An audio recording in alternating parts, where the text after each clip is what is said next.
नागपूरमध्ये 17 तारखेला ज्या पद्धतीने BHPच्या माध्यमातून त्यांचे जे संघाचे जे काही फ्रंटल विंग्स आहेत त्यांच्या माध्यमातून बजरंग दल आणि VHPच्या माध्यमातून एक प्रोटेस्ट घेण्यात आला होता। औरंगजेब यांची कबर काढण्यात यावी यासाठी तो आंदोलन होता, परंतु एक सुनियोजित पद्धतीने त्या ठिकाणी फक्त ते आंदोलन न करता एक विशिष्ट पद्धतीने एक्स्ट्रा काहीतरी कृती करून समाजामध्ये तेढ निर्माण होईल अशा पद्धतीचं वातावरण करण्यात आलं। आणि आपण पाहत आहोत की त्यानंतर ज्या पद्धतीने हिंसाचार उफाळला आणि आज ज्या पद्धतीने सत्ताधारी पक्ष एकतर्फी कारवाई करत फक्त मुस्लिम तरुणांची धरपकड करत आहे व त्याच पद्धतीने आपण जर पाहिलं की ते दंगल होण्याच्या अगोदर किंवा ते जे हिंसाचार आहे त्याच्या 15 तारखेलाच नितीन गडकरी यांचं एक वक्तव्य आलं होतं आणि खास करून ते प्रसारमाध्यम सोशल मीडियावरती फार मोठ्या प्रमाणात गाजलं होतं की मुस्लिम समाजाला शैक्षणिक व त्याचप्रमाणे विकास आणि कल्याणाच्या दृष्टिकोनातून पावले उचलायला पाहिजेत आणि एक पॉझिटिव्ह आणि एक सेन्सिबल असं ते काही त्यांनी वक्तव्य केलं होतं आणि त्याला फार मोठा रिस्पॉन्स पण आला होता। आपल्याला माहीत आहे की नागपूरमध्ये फडणवीस आणि नितीन गडकरी यांचं कोल्ड वॉर हे चालूच असतं आणि वर्चस्वाची लढाई दोघा नेत्यांची नेहमीच असते आणि कुठं ना कुठं आम्हाला वाटतं की हे जे काही प्रकरण घडलेलं आहे त्याच्यामागं एक सुनियोजित पद्धतीने हे हिंसाचार घडवण्यात आलेला आहे असा आमचा थेट आरोप आहे। या दोघांच्या रसाखीसीमध्ये मुस्लिम तरुणांचा बळी देण्यात येत आहे आणि हे जे काही कृत्य घडलेलं आहे ते स्पष्ट आहे की विधानसभाच्या पटलावरती देवेंद्र फडणवीस एकदम स्पष्टपणे खोटं बोलत आहेत, त्यात दुमत काहीच नाही। प्रसारमाध्यम आहेत त्याचप्रमाणे सोशल मीडियावरती हे क्लिअर दिसत आहे की चादरची जे ना त्यांनी अवहेलना केलेली आहे। प्रोटेस्ट तुमचं औरंगजेबच्या कबरी संदर्भात होतं ना, मग ते प्रोटेस्ट करून त्यानंतरनं तुम्ही हे पर्टिक्युलर कृत्य करणं म्हणजे त्या प्रोटेस्टशी संबंधित पण एवढं नाही आहे। चादर विकत घेणं, कारण चादर तुम्हाला सहसा असं भेटत नाही ना, विकत घ्यायला कुठं जाता तुम्ही? दर्गाच्या ठिकाणी जाता, धार्मिक स्थळाच्या ठिकाणी जाता, त्या चादरी घेताना चादरीवरती लिहिलेलं असतं, अरेबिक लिहिलेलं आहे, मक्क्याचा फोटो आहे, मदिन्याचा फोटो आहे आणि कलमा लिहिलेलं, कुराणच्या आयती लिहिलेल्या आहेत। हे सर्व असताना विधानसभेमध्ये फडणवीस खोटं बोललेत। का बोलले प्रश्न आहे तो, कारण सरळ साधा आहे की औरंगजेब हे काढणारे मूळतः हे स्वतः फडणवीस आहेत। विधानसभेत बोलताना नागपूर हिंसाचाराला मूळ कारण ते देतात छावा चित्रपट। छावा चित्रपट नाही आहे, त्यांच्या अगोदर त्यांना लपवायचं आहे, विधानसभेच्या रेकॉर्डवरती त्यांना आणायचं नाही आहे बजरंग दल आणि VHPला, हे एकदम स्पष्ट आहे, कारण त्यांना इतिहासात कुठंच नोंद नको आहे हे। आणि त्याच पद्धतीने आपण बघत असाल की लक्षवेधी याच्यामध्ये जे प्रकरण गाडलं गेलं होतं ते प्रकरण आदित्य ठाकरे यांनी बाहेर आणलेलं आहे। ज्या गोष्टी काल्पनिक आहेत त्या रेकॉर्डवरती ते आणू इच्छितात, परंतु जे वास्तव घडलेलं आहे की जो नागपूरचा हिंसाचार आहे हे पूर्ण पद्धतीने सुनियोजित होता, यात काही दुमत नाही आहे आणि सर्रास ते खोटं बोलतात। या संदर्भात त्यांच्यावरती कारवाई होणं आवश्यक होती आणि हे जे काही प्रकरण सगळं त्यांनी औरंगजेबाचं काढलेलं आहे आणि योग्य पद्धतीने काढलेलं आहे।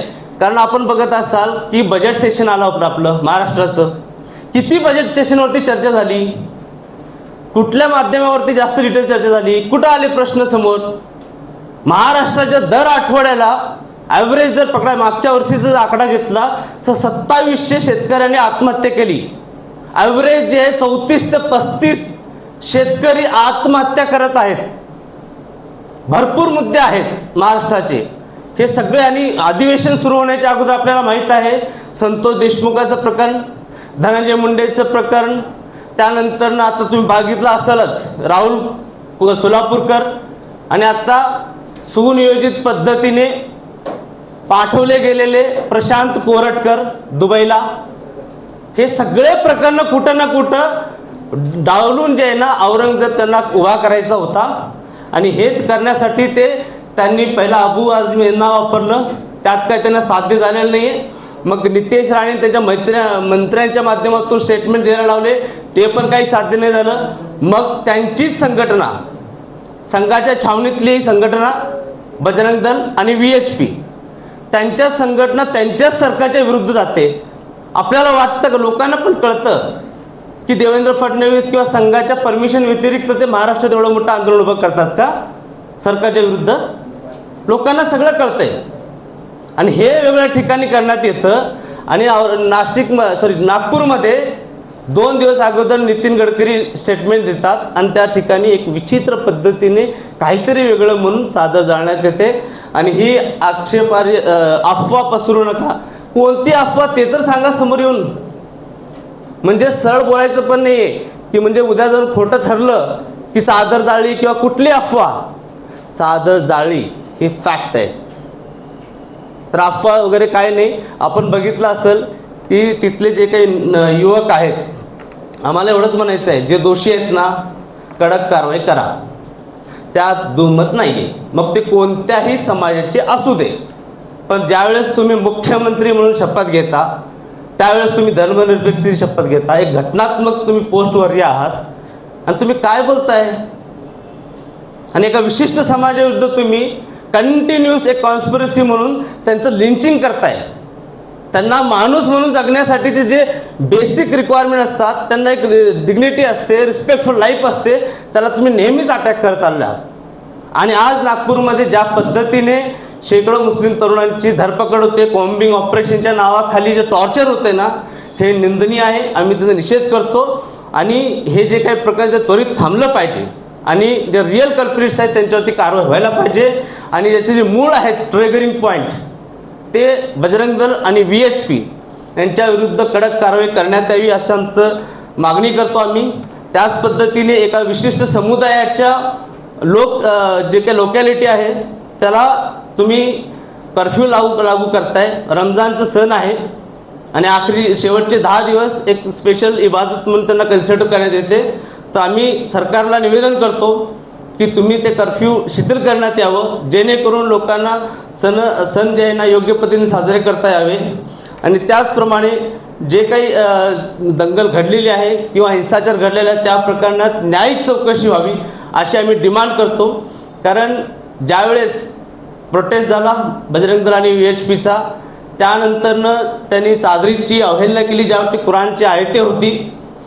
त्यानंतरनं मुस्लिम समाजातील लोक पोलीस स्टेशनला गेली होती, तक्रार घ्या म्हणून सांगितलं. व्हिडिओज होते, व्हिडिओ शेअर करणारे स्वतः बजरंग दल VHPचे लोक होते. त्या विषयी मागणी केली होती की तक्रार घ्या, परंतु त्याच वेळेस गृह मंत्रालयातून फोन येतं पोलीस स्टेशनला की तक्रार घेऊ नका, थांबा. ही गृह मंत्रालयाची व्यक्ती कोण? ज्यांनी हे थांबवलं जाणून बुजून, ते पूर्ण जे प्रकरण आहे त्याला तणाव निर्माण केला. आणि त्यानंतर आपण बघत आहोत की संध्याकाळच्या वेळेस हिंसाचार होतो. ही प्लॅन कॉन्स्पिरसी आहे. आणि आम्हाला हे ज्या पद्धतीने सरकार काम करत आहे, द्वेषाचं राजकारण करत आहे आणि एकतर्फी कारवाई करत आहे, आणि महाराष्ट्रामध्ये ज्या पद्धतीने लॉ अँड ऑर्डरचा प्रश्न उद्भवलेला आहे, हे कुठं ना कुठं महाराष्ट्राला गायपट्टा करू इच्छितात. पण त्यांना कळत नाही आहे की हे गायपट्ट्याची भूमी नाही आहे, हे फुले शाहू आंबेडकरांची भूमी आहे. आणि हे सगळे जे काही वातावरण तुम्ही निर्माण करत आहेत ते महाराष्ट्राच्या प्रतिमेला गालबोट लावणार आहे. आणि हे आम्ही जनतेपर्यंत देखील अवेअरनेस करणार आहे की सरकार ज्या पद्धतीने दोषाचं राजकारण करत आहे ते महाराष्ट्र धर्म नाही येतो. आणि ह्या सगळ्याच काही गोष्टी आहेत ज्या आपल्यासमोर ठेवलेल्या आहेत. या संदर्भात काही प्रश्न असेल तर विचारू शकता.